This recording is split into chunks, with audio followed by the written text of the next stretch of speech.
با سلام به پیشگاه مقام عظمای ولایت دامنش زله کرده ما رو. بعد از تشییع پیکر حجت الاسلام آقای آیت الله حاج شیخ اکبر کوسه، ببخشید رفسنجانی، قده تو سرش داره بیشرف، قده نفوذ رو میگم ها.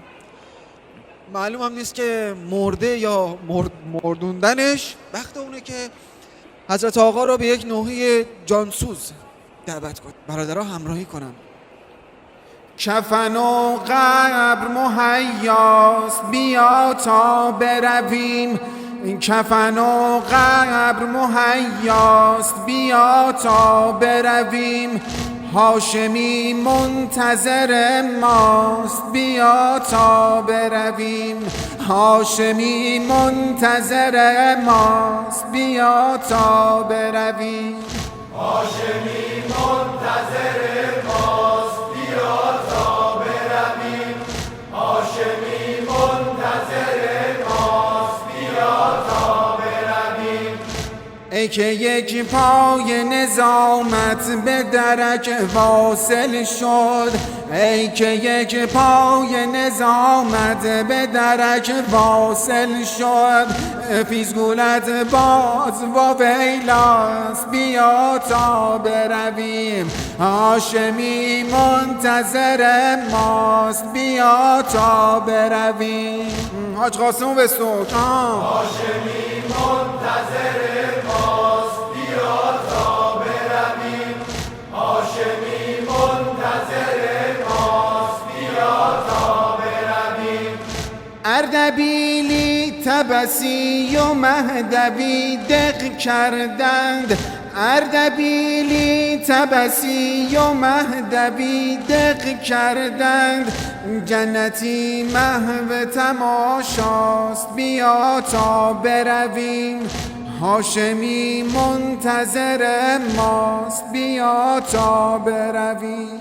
هاشمی بگو بلند. منتظر ماست بیا تا برویم، هاشمی منتظر ماست بیا تا برویم. ای که از فتنه اکبر به خودت لرزیدی، ای که از فتنه اکبر به خودت لرزیدی، مرگ بر جام چه زیباست بیا تا برویم، هاشمی منتظر ماست بیا تا برویم، هاشمی منتظر ماست بیا تا برویم، هاشمی منتظر ماست بیا تا برویم. کوسه اکنون بغل قبر امام آمده است،